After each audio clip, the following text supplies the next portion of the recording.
Welcome, DCS Flyers, to this mission brief of DockStrike. First, some mission design background. This is not a particularly difficult mission, but I hope it will be fun. The title notwithstanding, it was inspired by the launch of the AJS-37 Viggen and built around an anti-ship strike. Indeed, the working title had been Convoy Containment. I have tried to build in a number of aircraft choices for the various tasks within the overall mission. While aircraft types can be mixed and matched, flying more than two for any given task would overwhelm the mission. In many cases, just one aircraft can handle the task, although it might mean a bit more work for that particular pilot. The following is a rundown of the mission tasks and of the aircraft available for each. More detailed briefs of each task will follow this summary. The first group of flights is what I consider to be essential to the mission as designed. Some optional flights will follow. The mission namesake, DockStrike, can be flown by the Ka-50 Black Shark, the SA-342M Gazelle, or a mixed flight of both. The anti-ship strike will be handled by the AJS-37 Viggen. Close air support over the theater of operations can be covered by the A-10C, Su-25T, or a combination of those aircraft. An asset that had been infiltrated into the area to assess the situation must be extracted. This task will be handled by the UH-1H Huey, the Mi-8 MTV-2 HIP, or a combination of these. The following flights and tasks are available, but primary mission goals can be achieved if these flights are absent. Combat air patrol over the theater of operations can be flown by the F-15C Eagle, the Mirage 2000C, or one of each. SEAD can be flown by one or two Su-25T Frogfoots. A second pair of AJS-37 Viggens loaded with the RB-75 Maverick missiles has been added. If the convoy escorts have been destroyed, these aircraft can assist in sinking any remaining container ships, or they can take out ground targets in the theater of operations. Finally, I encourage anyone or everyone to modify this mission to suit your own needs or those of the group you fly with. Now, on to the mission brief. The area around Gelendzhik has been demilitarized and very peaceful for some time. Even the airbase had been turned over to civilian use, and all military hardware moved out of the area. Nevertheless, given past history, this zone has been kept under constant observation. Recently, satellite surveillance has picked up an unusual amount of cargo activity at the southeastern docks in the bay surrounded by the city of Gelendzhik. In addition, we have picked up some suspicious SIGINT. All of this led us to insert an asset, codenamed Voyeur, to inspect offloaded cargo containers and report on their contents. Our concerns have been validated. The containers hold munitions, military hardware spare parts, and other essentials for what can only be a planned action by the enemy. In addition to the offloaded cargo on the dock, another convoy of container ships is on the way. We strongly suspect this new activity will lead to a remilitarization of the area and, quite possibly, a reinstatement of Gelendzhik as a military air base. None of that can be allowed to happen. While area defenses are still very light, the time to strike is now.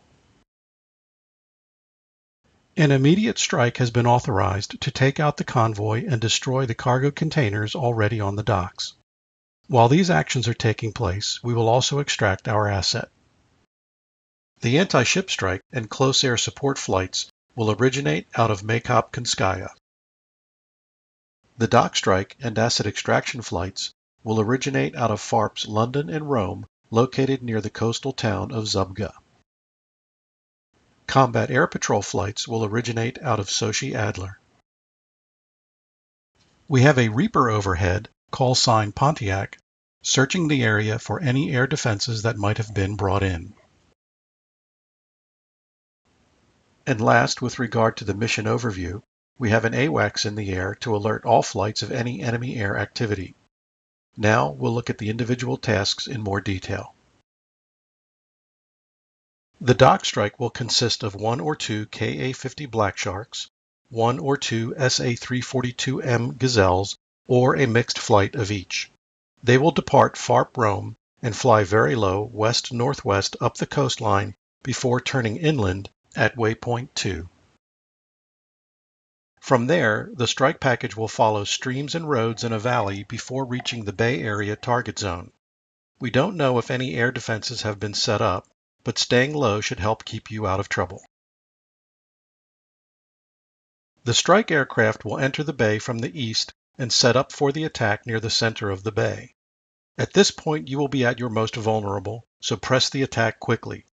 We are fairly certain that the airfield remains an unprotected civilian facility, but some air defenses might have been placed nearby. The cargo containers are located on a dock at the southeast corner of the bay. We counted 10 containers in all and want at least 8 destroyed. After the attack, surprise is no longer a concern, so immediately head out over water and fly back to FARP Rome. The anti-ship strike package will consist of 2 AJS-37 Viggens. Each will be armed with 2 RB-15 standoff anti-ship missiles. They'll depart Maykopkanskaya and fly west-southwest to the target area. Waypoints 1 and 2 provide visual navigation fixes. The first is a river bend on the runway heading, which you will pass shortly after takeoff. The second is a river mouth just as you go feet wet into the target area. Waypoint 4 marks the release point of the RB-15 missiles. This waypoint is just inside the 70-kilometer range of the RB-15 missile relative to our best estimate of the convoy position at time of launch. Target waypoint BX6 marks the point at which the missiles will start their drop to cruise altitude. Waypoint BX7 marks a final turn point, but this should be a straight-in approach in any case. BX8, the target waypoint, is our best estimate of the convoy position at time of missile launch. If desired, you can refine waypoint BX8 by making a radar fix on the convoy, although this should not be necessary. Finally, waypoint BX9 marks the self-destruct point should the missiles miss and overfly the target zone. At least 3 of 4 container ships must be sunk. Sinking one or both escort ships would be a bonus. It might be necessary to RTB, reload, and re-attack. In this case, a fix of target point BX8 will be required after you reacquire the remaining ships on radar. The asset extraction flight will consist of 1 or 2 UH-1H Hueys, 1 or 2 Mi-8 MTV-2 HIPs, or a combination flight departing FARP London and, initially, following the same ingress route as the DockStrike package. You will have to rely on VFR and kneeboard maps for navigation. Our asset, Voyeur, is in hiding about 4 miles east of the dock area near your waypoint 13. Once he has you in sight, he'll pop green flares and then green smoke. Land nearby and establish credentials. You will be notified when dust-off is cleared. As mentioned, we suspect Voyeur's presence has been detected. There might be enemy troops in the area looking for him. You are cleared hot to take out any of these troops if they do appear. Get airborne if you have to take out any troops, then land again to pick up the asset. Once on board, head out over water and RTB to FARP London. After landing, use the F10 menu to drop off Voyeur. He should appear at the center of the FARP. Close air support of the DockStrike and asset extraction missions will be handled by 1 or 2 A-10C Warthogs, 1 or 2 Su-25T Frogfoots, or a combination flight out of Maykopkanskaya. You will fly west-southwest before heading up the coast toward the theater of operations. If flying an A-10C and as you approach or orbit the feet-wet waypoint, contact Pontiac on 133 MHz to see if any enemy air defenses have been detected. If so, you are cleared hot to take them out. If flying an Su-25T, target waypoints have been created close to suspected AAA sites. You can use the F10 menu to have JTAC place Willie Pete markers near any detected targets. If no targets are or remain available, orbit the Gelendzhik Bay and provide further cover for the DockStrike and asset extraction packages. Once they have left the area and are over water en route to their originating FARPs, you are cleared to RTB. Combat Air Patrol will be handled by a flight of 2 F-15C Eagles or 2 Mirage 2000Cs. They will depart Sochi Adler and fly northwest up the coast into the theater of operations. AWACS, call sign Overlord, is available on 126 MHz to assist. A perimeter of SA-13s and SA-15s protects the enemy air bases at Krasnodar and Krimsk, and an SA-10 is located at Krasnodar Center. This perimeter should not be a threat as long as friendly strike assets fly low, stay out of range, and use the mountains as cover. All aircraft based out of Maykop have waypoints specifically placed to take them out over water prior to ingress into the target area. CAP flights should ensure that they are at least 20,000 feet AGL if it is necessary to fly north of the SAM perimeter. SEAD is also an option should friendly forces wish to roll back the defenses, either for a more direct flight path or to mitigate threats to an aggressive CAP station. A reference waypoint over Bullseye has been added after the RTB waypoint for the following aircraft: F-15C, Su-25T CAS, and Su-25T SEAD.